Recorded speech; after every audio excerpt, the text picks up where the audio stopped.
तो कैसे आप लोग? आइए कुछ बातें करते हैं, दिल की बातें दिल तक। तो बहुत सारे लोग हैं जो प्यार मोहब्बत के चक्कर में पड़ जाते हैं और फिर बोलते हैं अरे मेरे तो अब्बा नहीं मान रहे, तो भैया नहीं मान रहे। अगर आपके साथ भी कोई ऐसा कर रहा है तो वो आपको धोखा दे रहा है। ये बात मैं दोनों साइड के लिए बोली, लड़का या लड़की दोनों साइड के लिए। अगर कोई लड़का आपसे सच में मोहब्बत करेगा तो अपने घर पे हर इंसान को मना लेगा। जो भी नहीं मान रहा है उसको मनाकर वो आपसे निकाह जरूर करेगा। उसको आपसे कुछ नहीं चाहिए, बस आप उसे मिल जाओ, उसे पूरी दुनिया मिल जाएगी। सेम यही बात लड़की के लिए। अगर कोई लड़की आपसे सच में मोहब्बत करेगी तो वो भी अपने घर पे अपनी फैमिली को रोक के, गिरा के, पाँव पकड़ के, लाजी तक खा के, सब कुछ करके वो अपनी फैमिली को मना लेगी आपसे शादी करने के लिए। उसको आपसे कुछ नहीं चाहिए, बस आप उसे मोहब्बत दे, इज्जत दे, वो पूरी जिंदगी खुशी रह लेगी। न दौलत, न शोहरत, न शक्ल, कुछ नहीं। ठीक है। अब बीच में ये जो नौटंकी होती है कि मेरी शादी तो कहीं और हो जाएगी लेकिन दिल तो हमेशा तुम्हारे पास रहेगा, क्या करें, मजबूरी है। और कुछ लोग इसी में पिघल जाते हैं। तो जनाब वो आपको धोखा दे रहा है। मतलब जाहिर सी बात है, अगर कोई भी आपसे सच में मोहब्बत करेगा वो आपके बगैर एक पल भी नहीं रह पाएगा। तो ऐसे में वो आपको धोखा दिया जा रहा है। ऐसे में आपको दिल का बहुत ज्यादा खतरा आ जाए। दूर हो जाओ इन लोगों से, बहुत ज्यादा साइड हो जाए करिए, क्योंकि आज का जमाना इतना खराब है। मतलब कि मोहब्बत करने के लिए हमारे दिल की इजाजत काफी है, लेकिन शादी करने के लिए पूरे खानदान की रजामंदी चाहिए। ऐसे लोगों को ना इतना छापड़ मारना चाहिए कि दिमाग ठिकाने आ जाए, साइड हो जाए ऐसे लोगों से। मतलब आजकल जो भी कुछ हुआ है ना, मतलब एक साल 2024 में, मतलब एक साल की मोहब्बत मैंने भी देखी। मतलब इतनी ज्यादा, मतलब कुछ भी जो चीज हुआ है, मतलब कि आजकल लोग मोहब्बत में ज्यादा रहते। पर जो भी छत पे मोहब्बत मेरी दोस्त ने भी की यहाँ पे, मतलब वो ना पहले से भी मतलब उसने मुझे नॉलेज इतनी ज्यादा दी। मतलब मुझे तो कुछ नहीं पता था, लेकिन वो इंग्लिश मीडियम में पढ़ती थी भी, और उसकी दोस्त के भी BF थे, तो वो भी बना ली थी। तो उसका भी 4 साल से रिलेशन था बाहर, फिर यहाँ छत पे फिर वो आने लगी, मिलने लगी। तो इसमें मेरी क्या गलती आप बताइए? मैंने कभी किसी का बुरा नहीं सोचा।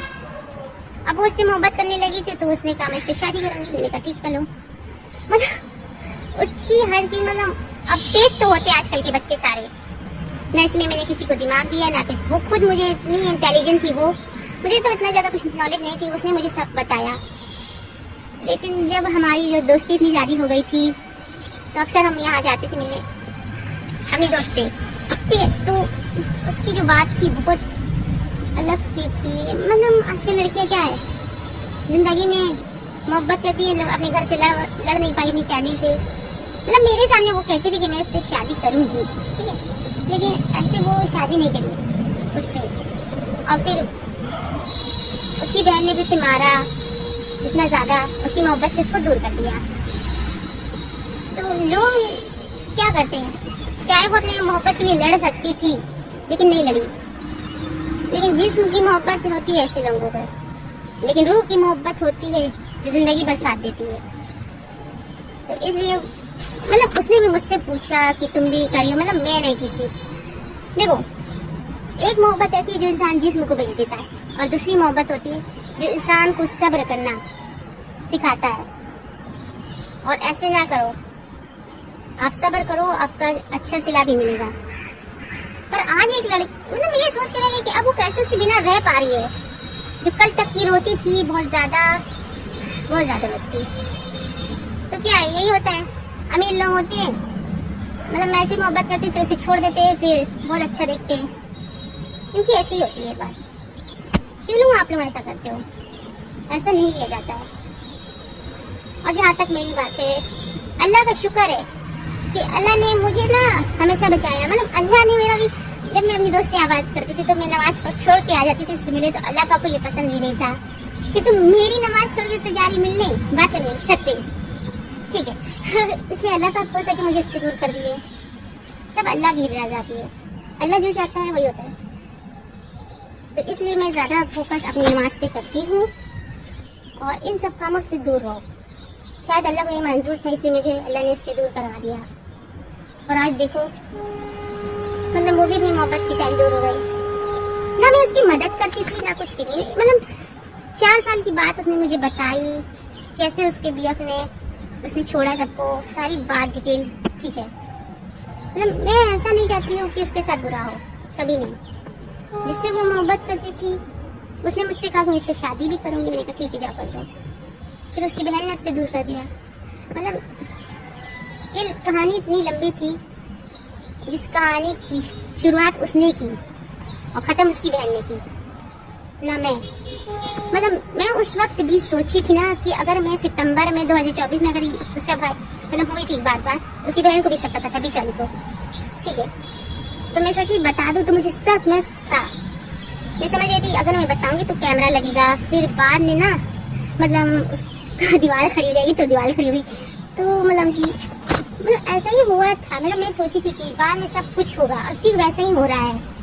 आज भी उसके लिए कैमरा लगेगा। मतलब उसकी बहन बड़ी वाली चाहे तो वो रिश्ता बचा सकती थी, लेकिन नहीं, उसने सब कुछ बता दिया अपने भाई को। तो इसमें मेरी कोई गलती नहीं है। मतलब उसे लगता है कि मैंने खराब किया। दुनिया तो पहले से खराब है और उसने मोबाइल जब अपनी बहन को दोगी तो खराब होगी। तो इसलिए मैं इन चीज़ों से दूर रहती हूँ और अपना काम करती हूँ। मैं उसे अपनी दोस्त समझती थी, ना कि मैंने उसे धोखा दिया है और ना कि कुछ भी। मतलब उससे इतनी नॉलेज थी, मतलब उसने मुझे सारी बात बताई कि ऐसे सोच सकती है, ऐसा होता है। मतलब कि बहुत तेज थी वो, लेकिन अपने घर वालों से डरती थी, सब बात छुपाती थी। और ना इसमें मेरी कोई गलती है, जो लोग मुझे समझ रहे हैं। तो मेन पॉइंट यहाँ पे आता है कि अब क्या होता है कि दूसरे पे है मेरी भाभी। मेरी भाभी से क्या उसने मतलब वो चाहती है मैं घर से भागूं तब वो आएगी। मतलब ये कौन सा है, मतलब मेरा घर है, मैं रहूंगी। जब अल्लाह का हुक्म आएगा तब मैं जाऊंगी, पर मर जाऊंगी। तो इसलिए तुमको आना है रहो, नहीं रहना तो ना रहो। हो सकता है उसकी भी मोहब्बत है वहाँ, तो उससे जब से यहाँ शादी तब से उसको यहाँ नहीं अच्छा लगता है। मतलब जिसकी जो मोहब्बत रहेगी ना तो उसके बिना वो एक पल भी नहीं रह पाता उससे देखे बिना, इसलिए वो वहीं गई है। बहाना है बस मेरा ऐसे कि हाँ मेरी शादी हो जाए तब मैं घर आऊंगी, वो भागी घर से। मतलब मैं क्यों हटूँ? तो बहुत लोगों को इतना ड्रामा नौटंकी मिल जाती है, कैसी करती है। मतलब किसी का मन यहाँ नहीं लगता है ना, लेकिन जो सुकून होता है ना आपको अकेले मिलता है, वो मेरा अल्लाह जानता है। मैंने भी बहुत कुछ खोया, अपनी दोस्त को खो दी। मैं उसे अपनी दोस्त मानती थी बस, बाकी कुछ नहीं। ये आजकल की दुनिया इतनी खराब हो गई है कि अब सब कुछ खत्म हो जाएगा बहुत जल्दी, बहुत ज़्यादा। तो आप लोग मेरे लिए दुआ कीजिए बहुत ज़्यादा कि अल्लाह मुझे हमेशा नेक रास्ते पे चलाए। और मैं खुश नसीब हूँ कि अल्लाह ने मुझे ना अकेले रहने में इतना हौसला दिया है कि अकेले जीना सीखो, क्योंकि मुझे मरना भी तो अकेले ही और एक ना एक दिन इस दुनिया को छोड़ के जाना है। तो जिसने मुझे रुलाया है अल्लाह उन सबका हिसाब लेगा बहुत ज़्यादा। वो कहता तो बस तुम मुझसे मांगो, मैं उन सबको सजा दूंगा जिसने तुम्हें रुलाया है। तो सब कुछ मैंने अल्लाह पे छोड़ दिया बस। और दुआ करती हूँ कि जब भी मैं मरूँ तो सजदे की हालत में रहूँ। अल्लाह का शुक्र अदा करती हूँ क्योंकि अल्लाह ने मुझे हर चीज़ से थोड़ा सा उस वक्त गुस्सा थे जब बहुत ज़्यादा। ये बात मेरी यार अल्लाह के पीछे है कि मतलब उनसे भी रो रो के हर चीज़ बताती, ठीक है। इसलिए उनको गुस्सा आया, इसीलिए उन्होंने मुझे खुशी से दूर कर दिया, बहुत ज़्यादा दूर कर दिया कि अब मैं उससे कभी ना मिलूँ। जब तुम नमाज के लिए छोड़ छोड़ के आती थी छत पे, उससे उसका कॉल आता था, तुम बात करती थी, तुम आ जाती थी ऊपर। नहीं लेना, आज उस चीज़ से अल्लाह ने दूर कर दिया मुझे बस।